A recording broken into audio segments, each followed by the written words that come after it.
back. Welcome back to the Weekly Roundup, the place where we unpack what's been going on in the yoga and wellness world and what we've been coaching our clients through. I'm here with my lovely colleagues. You can see Josh and Terry are on the road. On the road. On the road. So they'll be joining us for hopefully the whole time. We'll see. And then Bridget, hello, welcome. And I'm Carol. And we're going to kick it off today with some YTT with a request from our Artha group. When is a good time to do it? What are the, do's and don'ts? I know, Bridget, you've been very successful in your YTTs. Why don't you get us going? Yeah, I mean, I don't know if very successful is good. I'm always hoping for, I'm always looking for more, which is, a flaw and a gift at the same time.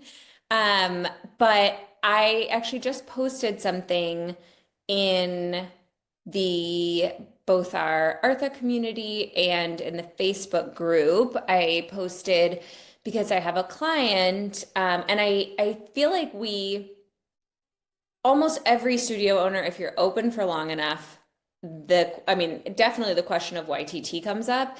And then if that's not on the top of your mind, at some point someone will approach you and be like, hey, I want to do a YTT and can I do it at your studio? Or like, can we do this together? Like, I'm ready to run this. I've got this curriculum. Can we do it here? And I don't know, how is it? I imagine it's a little bit different in traditional hot studios. I don't know, like just because it's, I don't know, I imagine YTT is a little bit different when, I don't know, like I feel like Bikram is so much more like, I don't know, it's the same sequence. So I don't know if YTTs are different. Anyone have any uh info There's to no share? difference. None. You know why? Hmm. Because there's this thing called Homo sapiens, human beings, and people. And regardless of the YTT we're gathered, whether it's power yoga, vinyasa yoga, yin yoga, sound bath, Pilates, Bikram, people will people. So the thing is figuring out the people and what you're going to offer the people, how you're going to sell it to the people, and most importantly, if you partner with somebody, how are you going to partner with the people? Because Mhm. that's where it usually gets all fucked up. Yeah, definitely. So so one Bikram YTT or original hot YTT to the next could be like totally, completely 100% different. Okay, got it. See, just a little info, stuff you don't know. So then I guess it's all the same for all of us. And someone will approach you and say, hey, I really want to do a YT, I want to lead a YTT. And what came up for me and this client is really when we really started talking about it, and I joked that I am always throwing cold water on my clients when they come to me with these exciting ideas, is that she wasn't actually sure what she wanted this yoga teacher training to be. And I think when you bring someone totally like who isn't part of the business, maybe they teach for you, but you bring someone in who's totally technically separate from the business, not an owner, not part of your programming, really, behind the scenes, you come to this question of, is this my studio's yoga teacher training then? And the answer is usually no, it's not. And so it's like, why are you doing this? Which maybe you have great reasons, but these are the questions you need to answer. Like, what problem are you trying to solve with this yoga teacher training? What would you like? I think the two questions I asked in my post were, if someone left this training and said, oh, I got trained at, Bridget's yoga studio, would you be proud of that person that's walking around saying your studio's name? And then the other thing is, are you proud of what is being offered? Because ostensibly, you are going to be walking around to all your community and be like, take this training. But what if you don't even really know what is in that training. So I would love to hear your guys' experiences with YTT, what your clients are experiencing, your thoughts on all of that. Like, what do you think?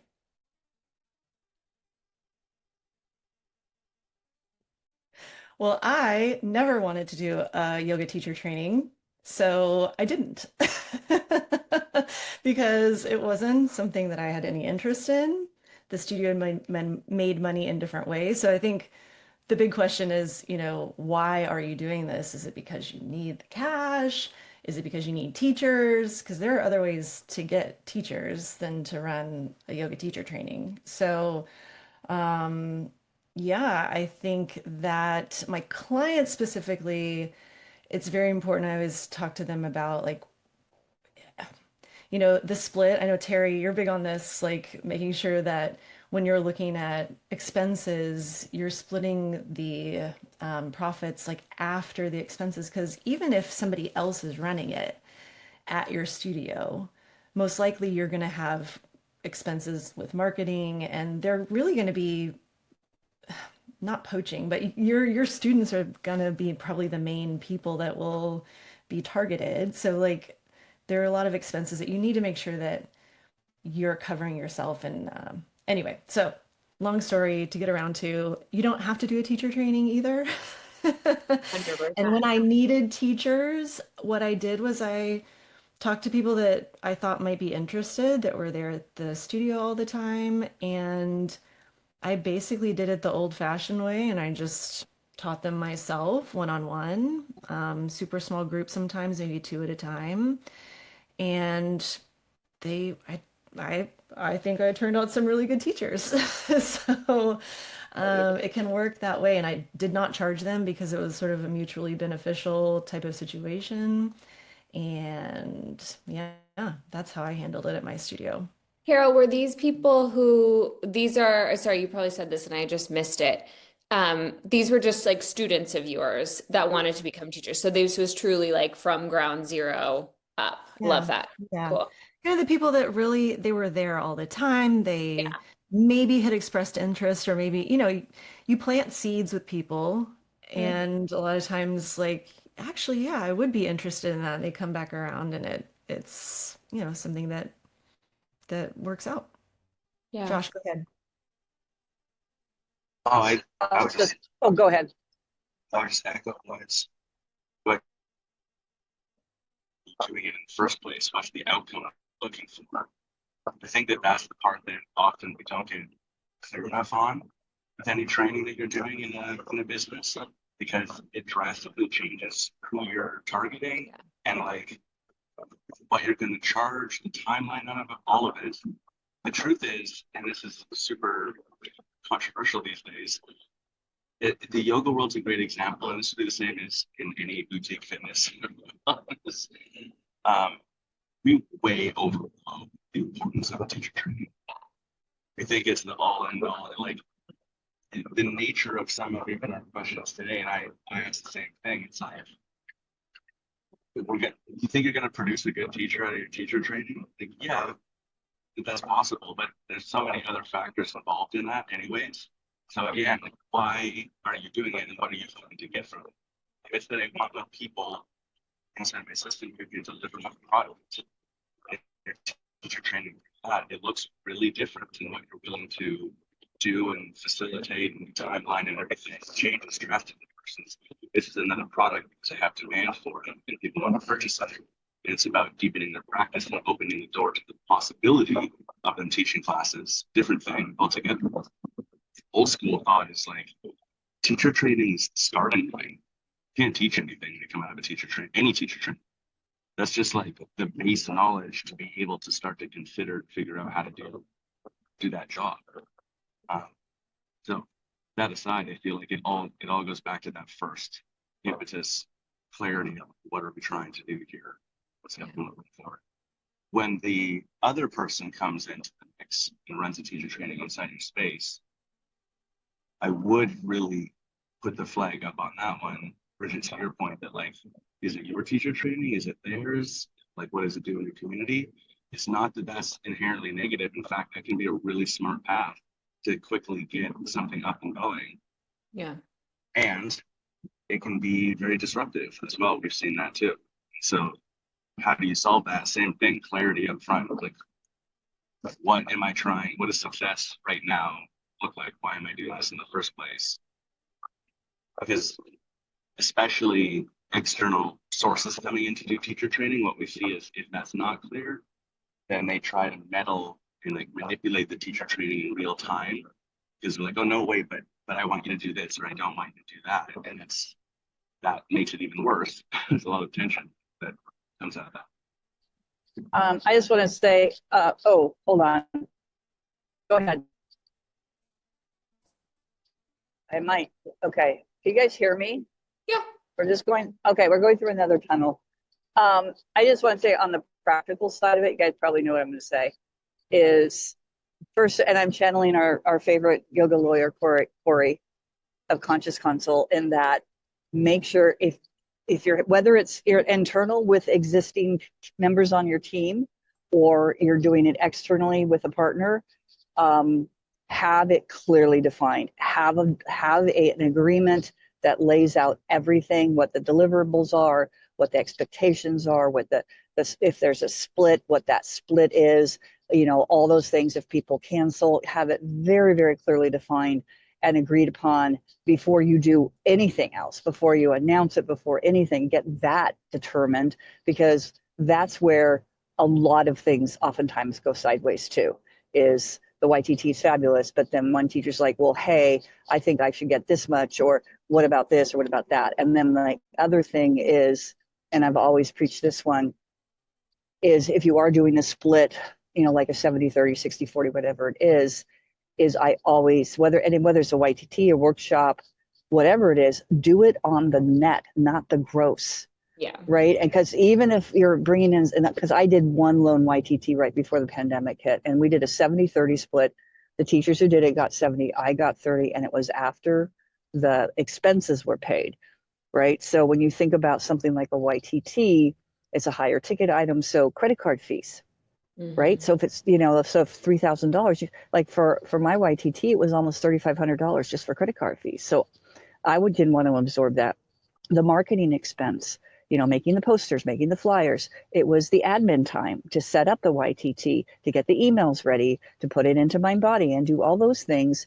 Keep in mind that is an expense that either you're doing yourself or you're paying somebody to do. So that should be calculated. And then at the end of the day, it's like, okay, we brought in $30,000 in the YTT. Our expenses were $5,000. Therefore, the 50-50 split is on the 25,000, not on the 30,000. Yeah. Because then otherwise you're absorbing all the expenses in your piece of the pie. And if that's what you want, great. But a lot of times studios are like, what? Wait, I didn't actually make very much money because of that. Yeah. Yeah. Also, just to say, there's so many ways besides a split as well to pay, you know, and I think if someone truly is coming in and sort of teaching their own, the split probably makes more sense. But, you know, if you've got sort of like a hybrid situation, I love an hourly rate. I love a flat rate. Um, my next year, or our next round of YTT, which will be later this year, I've got kind of a hybrid system that I'm paying for my co-teacher. I'll still lead a lot of it, but my co-teacher who's been teaching with me for a while, she's going to get her hourly rate. And then since she's the one on the ground, like recruiting people and having those conversations, she's also going to get, you know, a cut per person that she signs up, which is also not sorry, I forget. Every time I read the chat while we're talking, I lose my train of thought because I have severe unmedicated ADHD. Anyway, anyone, Josh, go ahead while I collect myself. Oh my gosh. I was chewing bubble gum and I was walking and then I fell. Bridget, spinning off of what you were saying, the other thing that was coming up for me, there are some hidden things that are important to get straight. and this is not specific to teacher trainings, but in any business where you're creating an asset that you're going to renew, like you're going to use over and over, you have an intellectual property question that comes up. This is a really big one that happens. Like, okay, let's say you design a teacher training inside your own studio, and then you hire people and they're going to get paid off of a split. The second you're like, oh, this is a split between us, we're splitting what happens, there is an insinuation of some ownership, right? Like, oh, I get a portion of the performance of this and I'm therefore invested in it. And so, wait, I wrote this part of the handbook. Like, that's my intellectual property. Well, is it? And so we've seen those sorts of things, workshops, same thing. But this actually happened not that long ago with the therapy office we were working with, where they had a program sort of put together and they had all done their own schooling as well, but then they were developing different assets to use across a team of therapists. And so someone who was a salaried employee for a long time, we were like, hey, we need this asset created. You're an expert in this field, blah, blah, blah. But then they're like, wait, no, I get 100% authorship, I own this IP, I'm in this other place, all of that. And it became a really high tension situation because of it, because it wasn't clarified up front. And so that would be the other flag I would put here is when you're doing something larger that you're going to charge more and you've got a reason for it and you have to create, assets and intellectual property around it, the value of that isn't just the first time you do it. It's that you can take that stuff and use it again in another place and et cetera, et cetera. So you need ownership of it as well. But the point being that also on the reverse affects the pay and the split and everything else. It's not the same job for me to say, hey, Bridget, like, do this lecture about anatomy. Here's all the curriculum that I want you to do exactly at this teacher training. Or, hey, Bridget, phone these people up and sell them and you get a commission if you sell the thing. That's not the same as, can you come up with the content for this asset that I'm going to then use for the next 10 years? Those are two different things. And so they require different clarity and maybe different pay. Yeah, and Josh, would you say too that's what would go into like an agreement that anything created for this fill in the blank, the studio owner, own the intellectual property of this, and you're being paid to create that property. However, I exclusively own it. And then if the person's like, well, hell no, I'm not going to do that, then okay, you know that right out the gate. Yeah. I mean, yeah. Yeah. So Carol had popped in. Oh, I'm sorry. Carol, why don't you read the question that you popped in the chat? Because I think that actually this just came up for one of my clients recently. Yeah, I just wanted to go back to the reason we brought this topic up. Shout out to Michelle for bringing it to us today. But she wanted to know when do you know it's the right time to get a yoga teacher training started? How to get it started? What does it mean to be Yoga Alliance certified? And do you even want to be Yoga Alliance certified? That's a big one. I know we've talked about it before, but it's interesting. We'll definitely talk about it. And then what does a successful training look like even? So Right. go ahead, Josh. Well, I'll maybe just tackle the first one. Like, when do you know it's the time? I put this in the category of the same as like doing a retreat or certain larger long-term workshops or whatever. Do you have demand? So the other way to say that would be like, can you just think of 10 people right now that you could personally ring them up or send them an email and they'd likely at least consider this thing? If you don't, then you're going to struggle to sell it. Like, you have to have enough traction, enough demand for something like this. And then part two is what we've been saying, like when you've got a good reason. I think one of the mistakes that we see happen, staying on the yoga teacher training front, but I've seen this in a lot of other businesses too, is we get these narratives in our head from the industry that are just not true. Yeah. Like, you'll hear yogis say things like, oh, well, everyone knows the studio only makes money if they're in a teacher training. That's bullshit. That's not true. It's the wrong attitude going into it in the first place.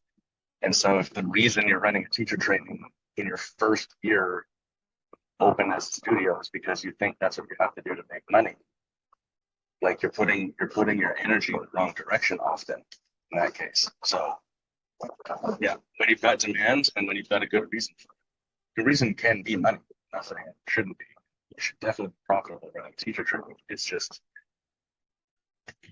yeah, check yourself. Be clear on it. I also like to say I don't know if it's the reverse or converse or the other side of that is there is such a thing as YTT fatigue. Bridget, I don't know because you've done a lot of YTTs, but I have a client right now. It's like, oh well, because we did a YTT last year, we got to do YTT this year, and all of a sudden, it's like this YTT this year wasn't selling as well, and they had to start deeply discounting it in order to just fill it up. And so sometimes that's the other side of it. If you do a lot, goodness to me, if you're always constantly doing YTTs just because you did a YTT last year, maybe you give it a skip on that, right? So that, because typically with a YTT, you're pulling from within your community.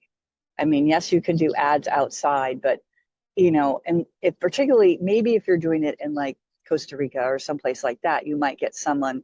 If your studio's we're in San Francisco. If your studio's in San Francisco, maybe someone in Dayton, Ohio, might decide to go to a YTT in Costa Rica. But chances are, someone in Dayton, Ohio, isn't going to sign up for a YTT that's being held at a studio in downtown San Francisco, right? So there's that kind of thing as well. I don't know where I'm going with this. I'm just looking at all the traffic, going, man, I'm glad I don't have to do that anymore. I'll just add, this is jumping ahead and not specifically one of the questions that we had listed for Carol, but when you have that built up demand and you do something like a teacher training, retreats, we see this a lot. The first one sometimes hits real hard, like it like blows up, and then the second one too, but then they tank and they get confused. And so it's just an indication like you had some built up demand for this.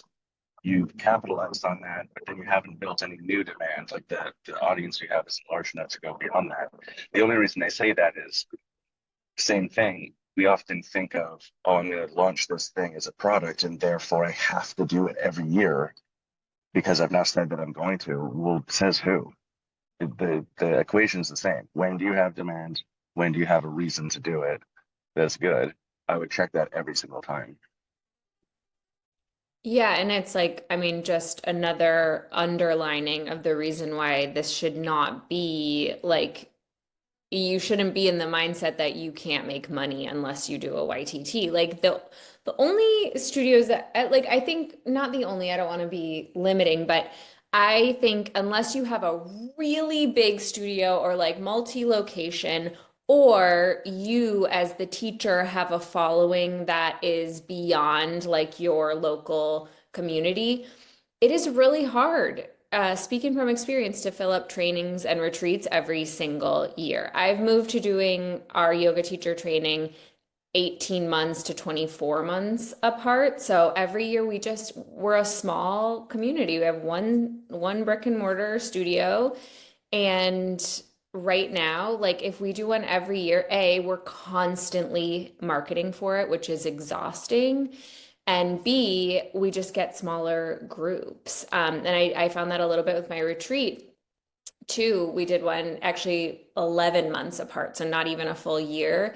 And it was fine. We sold all the spots that we needed to sell, but it didn't sell as much as our first one did. So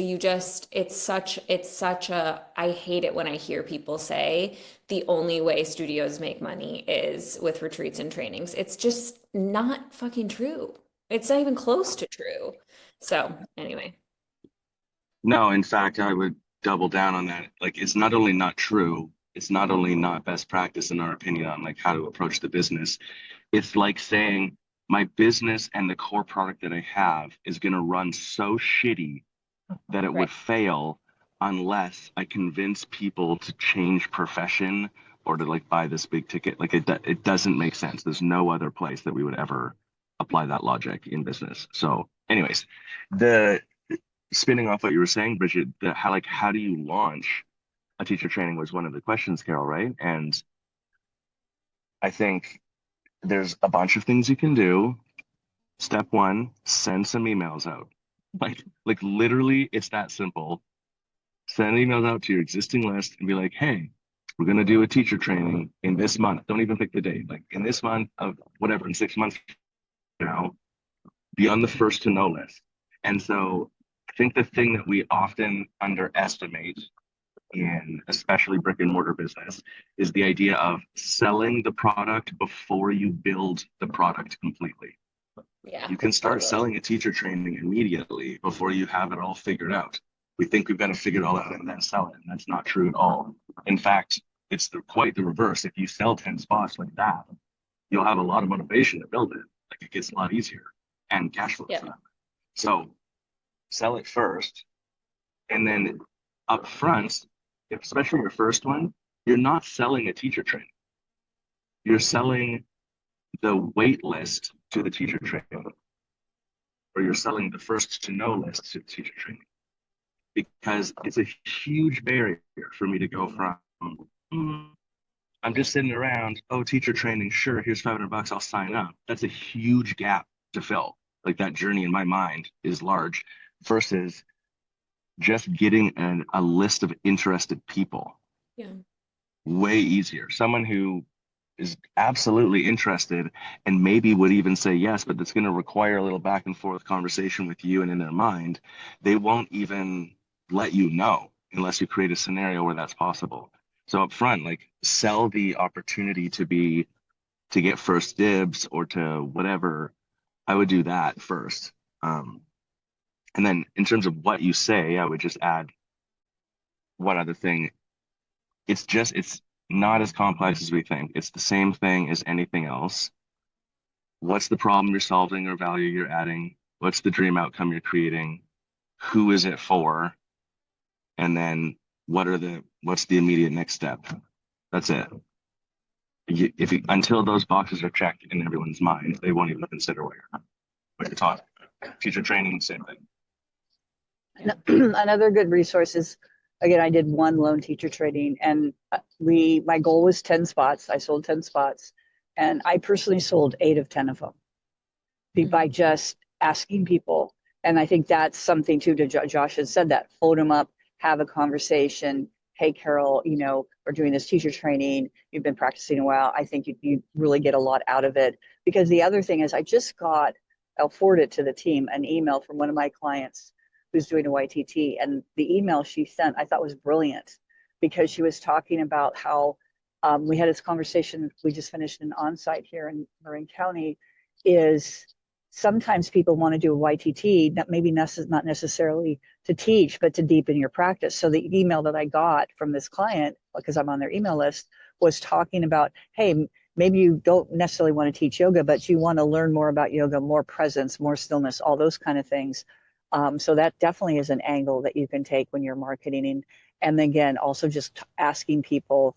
I have a client who does this as well. As you mentioned, Bridget, the teacher that you're going to give like a bonus to if she signs people up. Well, why not give that to everybody on your team? Yeah. Right. 100%. So you get all the teachers involved and say, hey, if you get somebody to sign up, I'll give you, $150 or $200 or something like that.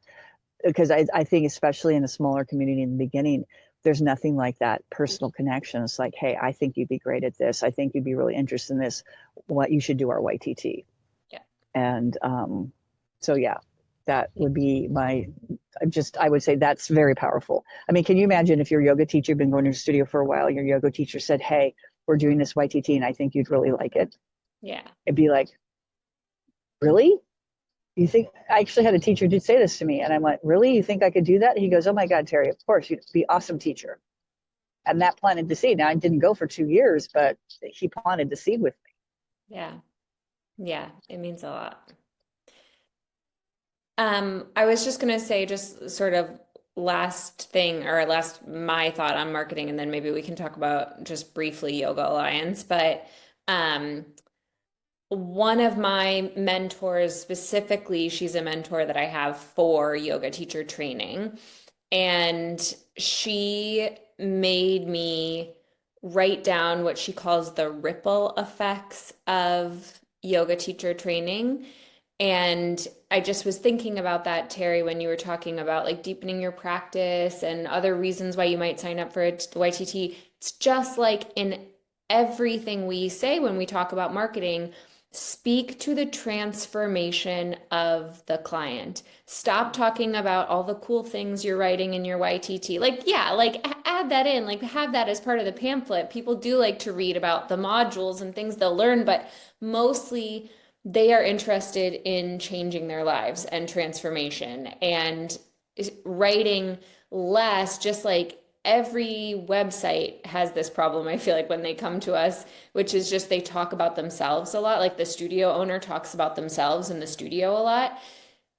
Like, again, just like in everything, center your student, make the student, the client, the hero of the story. And in order to do that, you really need to know like what the fuck you are selling in a yoga teacher training, which really goes back to the first question of like, when's the right time to get started? And I think that one of the really important things, one of the reasons this client that I've been working with on YTT, the reason she knew it was time, or she knew it was an okay time to do it, was because she'd spent all this time in the past 6 to 12 months with us working on her brand and working on what her studio really is. And unless you really know what your studio is, then what are you going to teach in a yoga teacher training? Like, what are you offering to people here? So yeah, I just a reminder to speak to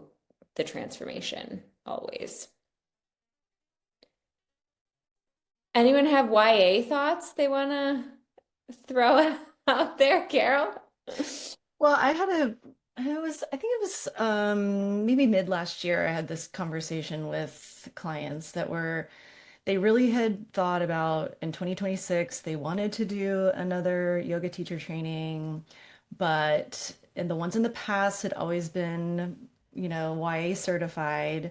And the problem was, and I may have this slightly wrong, but like the person that they wanted to lead it didn't have enough hours or Yes. certifications to Hmm. be like YA certified. So then, and it became a whole, question of like how important is YA certification? I mean, this person they really trusted and thought could do a fabulous job as, leading a teacher training, but that was what was holding them back. So we had a long discussion about, this whole topic. And in the end, it was sort of like, do the students even know what this is? Yoga Alliance is sort of like made up anyway, Very to be honest. Like nobody's like governing them. And so, for better or worse, you do not have to have Yoga Alliance certification to have a fantastic yoga teacher training. So they just said, screw that. And I think, they had to change some of their materials and things like that because in the past, like I said, it had always been YA certified. But in the end, I think a successful training means you turn out really strong teachers or people that feel confident or they got some kind of transformation from this. And whether they have a little 200-hour or whatever next to their name, do they really care? I don't know. I don't know the answer. So, The tricky part with Yoga Alliance has always been that it's the only recognizable thing. And so there is a tiny bit of value in the thought that like if I put you through a teacher training, you actually want to teach, but you're going to like leave the area and go teach somewhere else, and you don't have a Yoga Alliance certification, there's the possibility of the studio saying that they don't trust the training you've done. That said, any business who knows anything about anything in the yoga world also knows it's bullshit. Like the Yoga Alliance stamp doesn't equal a good teacher by any means. I think it's on a larger perspective, though. This is a really fascinating conversation that the yoga world can demonstrate to everyone else, where the lack of governance around what the profession is has created a scenario where there's private governance like this.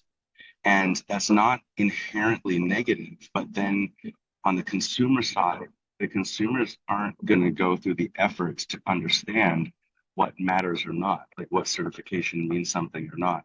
And we can see this everywhere. It's the same thing with, you know, even CrossFit or other boutique fitness things. Um, there's like a snobbiness that someone gets to have, or like, oh, well, you're not certified in this, you know. But I guess the point would be, regardless of do you become Y certified or not, or in any business, whatever certification levels people have, I think it's important to communicate your certification levels. And then this is difficult in marketing, but the deeper cut marketing of this, like the middle of funnel, is educating and communicating what that certification actually means. Yeah. Like, yes, we're certified in this way, and that means this has happened. Like, this is like what comes with that certification. So, especially the yoga teacher training, I think that's the key. If you're going to be Yoga Alliance certified X hours, it's because to get that designation, these things have for sure happened. Or if you're not, I don't actually think it's bad to communicate in that middle of funnel, that deeper cut stuff. Like, what about Yoga Alliance? Like, in case it comes up, someone asks about it, really, we're not bothering with that because, like, here's how we surpass all of their things, or here's how that doesn't actually make you a good teacher, and it's not what this product actually is, or whatever. Or at the very least, just being prepared for that conversation. Yeah. I think that that's the hiccup that I see. Because it's the same thing, you know, in the old school Bikram world, it was the same thing. Like, well, if you're not an official certified from Bikram teacher, you literally cannot work at the studio, period. And that made sense. There was a quality control, honestly. And it was one of the largest hindering factors for local studios at a specific moment. Or going back to, like, there's a physical therapy office that we're working with. Same thing. Like, well, yeah, this person did school, but like they did school in Colombia. And so that's not recognized here. And the narrative is that school and that other country's shit. And this one's great. And so, like, they can only just be an assistant. So, like, they're a great assistant because they've done the schooling, but actually they've done more schooling than the core therapists in that place. Now, I don't know the school shit or not and whatever, but it's like explaining that internally and then having it available to explain externally or to the people who are involved. Why do we decide to be like this or this? And I'll give an example of what that looks like when it plays out. If you think about like an Orange Theory Fitness or whatever else, the certification you come to them with as a potential trainer is close to irrelevant. They're like, if you got any fucking ability to teach a class, you're in, because you're going to go through our internal training anyways. Yeah. Like, that's our quality control, and that's the path that they have. So it's a bit of a spider web, but I would just say, personal opinion, Yoga Alliance makes no sense. I would never bother with it myself. If that is how you roll, cool. Either way, it's an ownership question. It's like, do something on purpose because you believe in it and you're willing to go to bat for it, as opposed to because it's just what everyone does, sort of thing. Yeah, 100% agree that it's totally like anything. Don't just do shit because you heard that someone else should do it. And that's why it's amazing that Michelle's asking this question. Um, Pick based on your own values and then know why. Yeah, and then you'll be able to back it up. And I do think that's so important. I think that is like the real bottom line, what Josh said about be prepared to have the conversation either way. Like you have to know why you're not. Don't just come, to your forums, your groups, text your teacher trainer friends and be like, "Oh, everyone's asking about Yoga Alliance. I hate them." Great, fine. And you need a better answer than that for people who reasonably say, I noticed on this website that they said that they were Yoga Alliance certified, and you, I noticed that I don't see that. It's totally normal for someone to be like concerned or thoughtful about that. So I think that is really the bottom line. Have a great response based in your underlying reasons and values for doing it or not doing it. Bridget, Yeah, I would, I oh, sorry, Terry, I just want to add to what Bridget was just saying. okay. The other thing that came up for me is One of us has to be. Yeah, okay. The, the other thing that came up as you were saying that, Bridget, too, is there is like the only counterpoint, this is more of a marketing thing. Follow a proven system. Like you shouldn't do something just because everyone does it. And at the same time, you don't have to reinvent the whole equation every time. What It's 100%. easy to have a conversation in a group like Artha and be like, what's working in yoga teacher training, and pull the pieces from the knowledge of other people and their experiences. That's just intelligent business. And so if that includes just get Yoga Line certified, follow that formula for your first few because that's an easy path and that makes sense to you, great. That's a good idea. Because the true answer is always you got to do something and then measure it and see the repercussion of those results. If you're running teacher trainings and you're constantly running into the barrier and complaints that, well, I would sign up, but it's not even Yoga Alliance or whatever, then that would be a good reason to consider it, your opinion aside. If the demand is, I would sell 10 more spots for teacher training and have more enthusiastic teachers if I was Yoga Alliance certified, okay, great, go do that then. But you might not know, like you can't judge that up front. You have to kind of run something and then optimize it. And that's when you might discover those other paths or the value in doing something. Your opinion as the individual, I mean, you own the business, so ultimately you have the trump card and can do whatever you want. But your opinion as the individual, if you're really running good business, is not the whole story. Like it's just the starting point. And then the really powerful entrepreneur is able to look at the thing consciously and objectively and say, okay, this is working. This is not, in my opinion, maybe matters less in these areas. This is an example of that to me.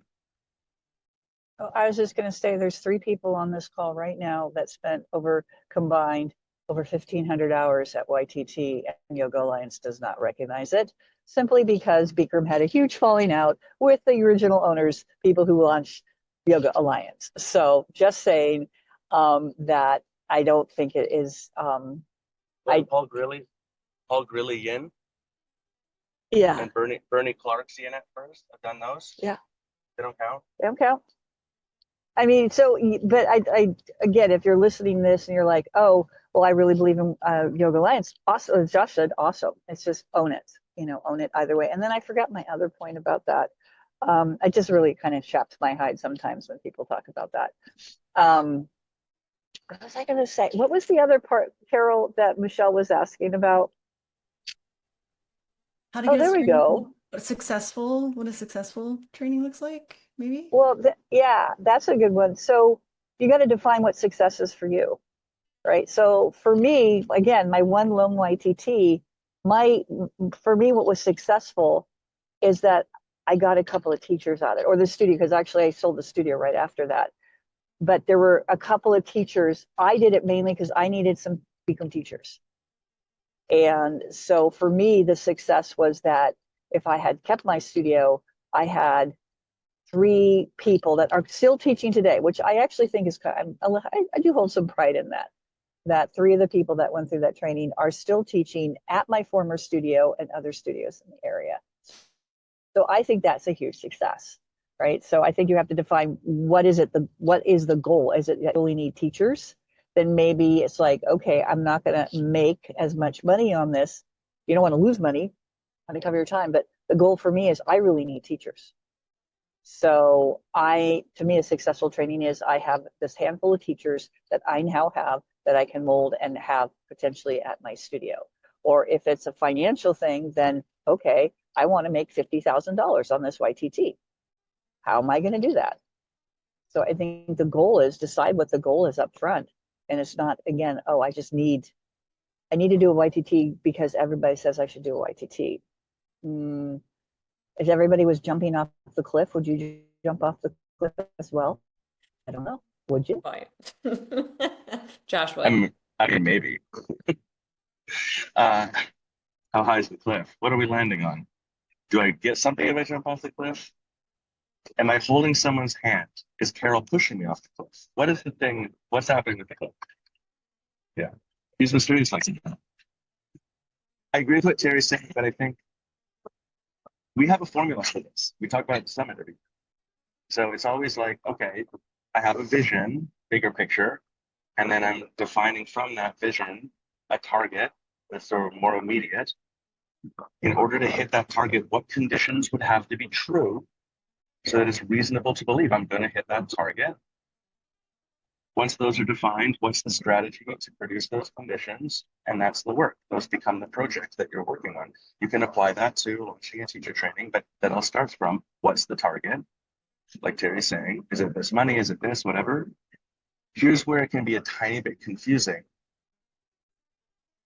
There's kind of like these underlying minimum bar rules that don't get applied always.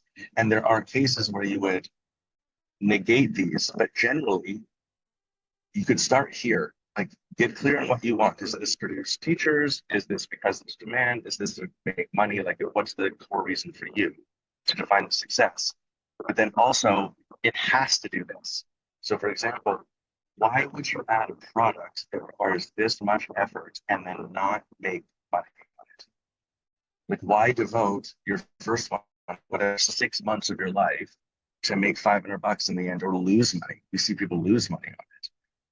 Like, you can make that decision that that's a smart investment for you if the goal is I just need a couple teachers, but then there's like cheaper ways to do it, sort of thing.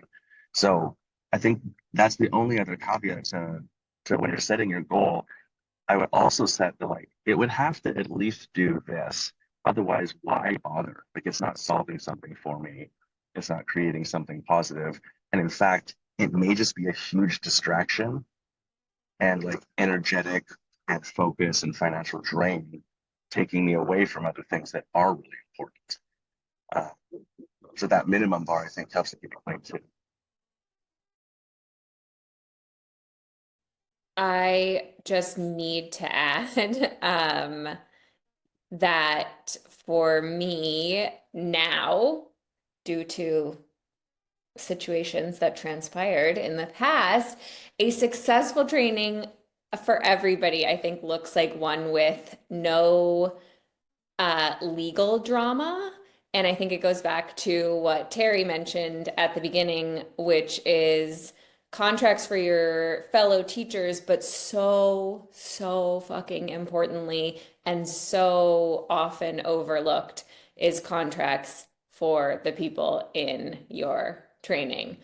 I can't believe that I was raised by a lawyer. I can't believe I was so nonchalant about this for our first two trainings. And the first one, it was fine. And the second one, it was extremely not fine.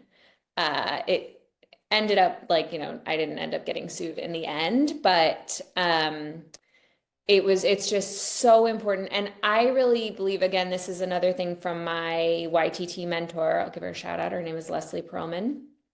Um, she is she is big on, yes, like having the legal side, but also really having like good ethical agreements in place too, and really, and not because necessarily in a court of law these like ethical agreements are going to matter, but really laying out YTT.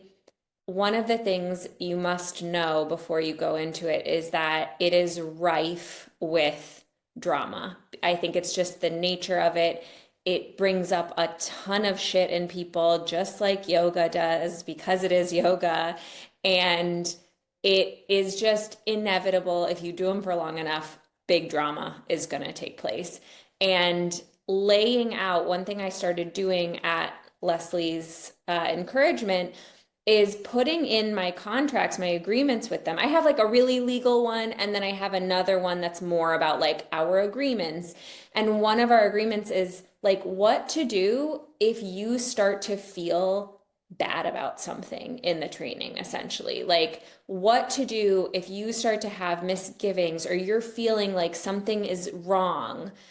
And what often happens if you, I mean, and this can still happen even if you do have these agreements, but like it just spreads like cancer if someone is uncomfortable or like, they're triggered or whatever, and then they start getting their friends involved. And then it's just such a common story. And it led to one of the top two most horrible experiences of my professional life that I did end up growing a lot from, which is great. But anyway, so just really thinking about like get legal advice for and make sure your contracts are super tight regarding like refunds and all that kind of stuff. And then also be so clear. It is such an important part of holding a container like that is to be just incredibly strong in yourself and in your expectations of everybody, including yourself. We're just about at the airport, so Josh and I are going to have to drop off here in a second. So thanks for letting us join you as we drove from Marin to the San Francisco airport. And hey, well, no, it'd be after the fact, so it doesn't matter. By the time this comes out, the Yoga Expo will be over. All right, guys, we'll see you. Carol, see you late tonight. Super excited. Let's go. Yeah. Okay, bye, guys. Bye. Yeah. Carol, you're heading off? I didn't know Yep. you were going. Heading over to Fun. California here in a little bit. Oh, So you're yeah. lucky. Um, yeah, that's really important. Yeah. Contracts, always, always, always. I think the only thing I thought we might spin this to is, how do you know it's the right time? Part of me wants to be like, do you have everything else in your business situated? Do So you have the fucking time? true, Carol. Such a fucking good point. Maybe the most important point. I mean, I think that's why I just was like, when I finally felt like I had the time, I didn't want it to be more work. I didn't want to, I finally had like ascended to where I have these days off and I don't want to work on weekends. And a teacher training would have really eaten up a lot of my time. And at that point in my life, I had a young child and, I wasn't willing to give up my weekends. So I Yeah. think that's another really big piece of this. Like, do you have the time to devote to it? Do you love it? Yep. Do you want to do it? Because it's going to be a pretty intense process for some time. If you're the one leading it and taking it over, Yeah. obviously, like in that sense. Yeah. No, and So, even if you're not, that's what I was talking to this client about is like even if this other gal is leading most of the modules, it's still such a huge commitment. It's really big when people pay a lot of money mhm. for um for something like this. And like I was just talking about, big emotions get involved. Like it is a big, big, big, big deal. And it's a big energetic, I don't want to say drain or suck because it can be also like really energetically fulfilling in your space, but it's a big thing for for the community itself. It can be a really big thing to take on, like, whether you've got an observations of classes, whether you've got to cancel classes because you need the space for your, or at least like you've got YTT like rushing in at the end of classes so they can get set up, whatever.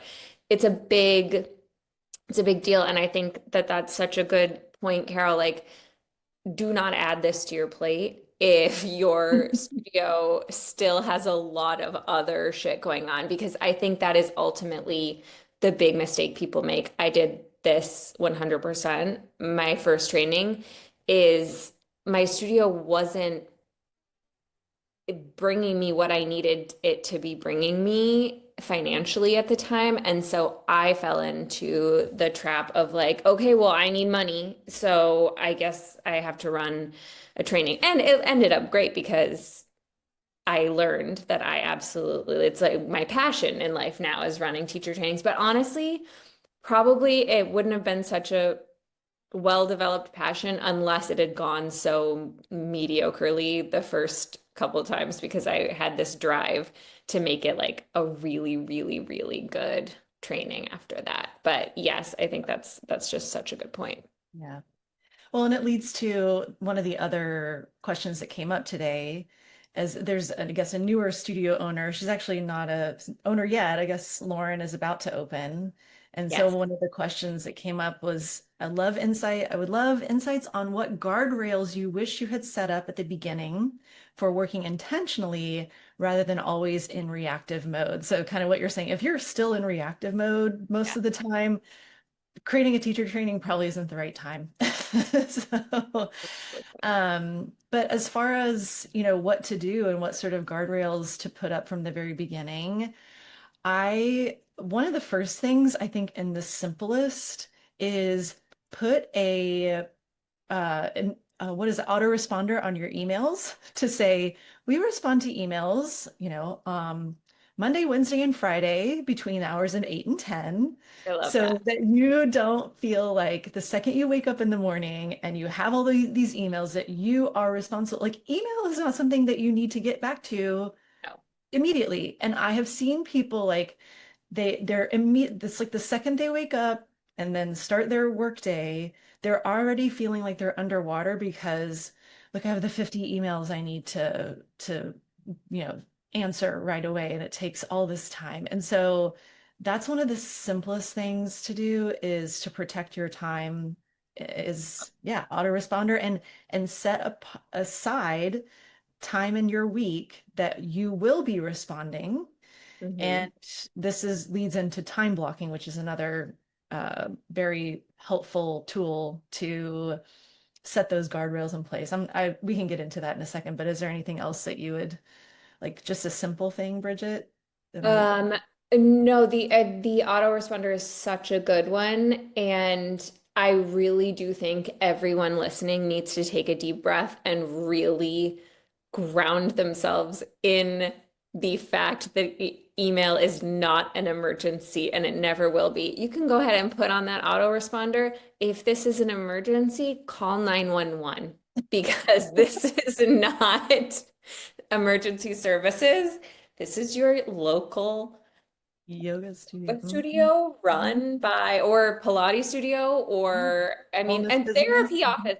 Yep. Therapists put at the end of their things, if this is an emergency, call 911.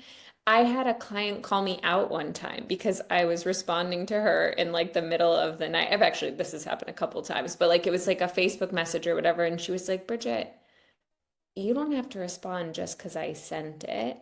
And I've just noticed you're kind of like quick to respond. That's a very So caring it studio. was. She was a Is therapist, so she had an eye for those things. My other thought that came up just practically, and I know this isn't, you know, something that you're going to be able to do on a big scale right away, especially if you're starting with like kind of skeleton crew, bare bones, but one of the things, I think I might have even mentioned this, we had sort of a similar conversation last week, but it's literally evergreen. So we could do a whole podcast just on this. And maybe absolutely. we should, Mhm. Carol. Yeah. Uh, um, oh yeah, that get in the mindset as soon as you have an employee. As soon as you have front desk staff, get in the mindset of every time you do anything during your day, is this something that I could make a task for my front desk staff? When I gave email over to my front desk staff, it changed and text. I do not ever, sometimes I get a little nosy and I go in there, and a little bit of quality control, but mostly it's just nosiness. I'll go in there to text, but like I will go months without reading our texts or our emails, and I fucking love that. Emails and texts freak me out. They give me anxiety. I'm just, when you get to a certain level of members, you get lots of cancellations all the time. Like that, it's just true, whether you're an amazing studio or not. And I don't need to read every single time Susie decides to cancel her membership because she started, going to a rowing club or whatever. That's not my business. I don't need to know that about Susie. So yes, Yeah. yeah, getting in that habit. Totally. And I was just working with clients this week that we're talking about hiring somebody on their team, and we were talking about hours and what would that look like. And of course, this person would need time off. And immediately the owner was like, "Well, I suppose on those days I could take on blah blah blah blah." And I was like, "Whoa, whoa, whoa. No, no. We're going to figure out a way that you do not have to on their days off, which is going to probably be at least one weekend. Yeah. When you take the thing on, no, we're not going to do that. Like that's That's so last. That's the worst case we're scenario. going That to is find our somebody else on your yeah. team that could pick up the slack just for, the little bit of time that that person needs time off. And so that and I think what's hard is if you haven't started with that mindset, it's really hard to get out of it. I just think that because if anyone's like me and my business partner, we started with just the two of us. Yeah. So we Okay. literally did everything. Yeah. And it took me a really, really long time to trust people to do the thing, figure Totally. out how do I train the people to do the thing. But you're right, Bridget, once you're able to do that, I mean, we had like a membership coordinator who was Yeah. responsible for the emails and canceling and or upgrading, downgrading, whatever. That was a game changer. Never Huge. wanted to look, like you said, at an email again for somebody that like, well, I love this place, Yeah. but yeah, I started something else. Um, and so that definitely that mindset from the beginning would be really helpful to have. And just as a side note, learning this the hard way, don't give students your phone number. Oh my God, 100. So important. Once in a while, we'll get a new client and they're like, well, there's no difference between my phone number and the studio phone number. And I'm just like, no. Yeah, I know. I mean, my partner, she's like, can you believe so and so texted me on Christmas Eve asking me about something about a class? And I'm like, that there no boundaries, like Yeah, no no, boundaries. 100. So don't give your clients, don't give your students your phone number or your direct line ever. I was lucky because my teacher, who I did my training with and whose studio I, first like started my big yoga journey on, she had learned that lesson. And in the middle of our training, she was sort of in the middle of transferring like her personal phone number to the studio phone. And if anyone, if anyone messages me, teacher, community member, because sometimes they do accidentally. And actually, like our retreat goers and our YTTers do have my personal phone number. It's different or whatever. Yeah. If they message me, I will give them one chance and tell them where else they can contact. And then the second time, I just don't respond because that's just not the way. I mean, Um, that is very true, Bridget. I'll give you that. I've had retreat people that have my direct line yeah, and that and is, yeah, it's just how it is. but They it paid a lot of happens. money for that phone number. That's the only way you're gonna get it. The other thing I was thinking, and this is something that Lauren and I have been talking about, and I want to say just shout out to Lauren. She is already she isn't even open yet, and she's already being so conscientious about this stuff. And she's just like doing such a great job. But the other thing we've been talking about a lot is because so often we are the front desk person and the teacher when we start the studio. One thing I wish I had done was just SOPs from the beginning, standard operating procedures from the beginning. Every little thing that you think is easy, normal, anyone could do this. They can't. Nobody can do this. Do not assume. Not assume. Do not assume anything. Write down everything you're doing as though, and hopefully this is true, you will be hiring a front desk person so, so soon. Assume that that is the next thing that's going to happen. And so, damn, I'm about to hire a front desk person, even if you have no plans to do that. Pretend that you do. Oh my God, I'm about to hire this person. I need to have like something to train them on. So, everything you do at the front desk or, in your role, when you clean, when you send email, when you check emails, write down how you do that so that it is the easiest thing in the world to just pass it off to someone else. As Terry likes to call it, your alien abduction guide. So if you get abducted by aliens, Yeah, how exactly. would somebody else know what to do in your That's business? so funny. I didn't And know she called it that. We call it, or I call it with my clients and my manager, my staff at the studio, I call it the fell off the face of the earth uh, stuff. So, like, always think, what if I fell off the face of the earth tomorrow? Mhm. How would this get done? Yeah, yeah. Mm.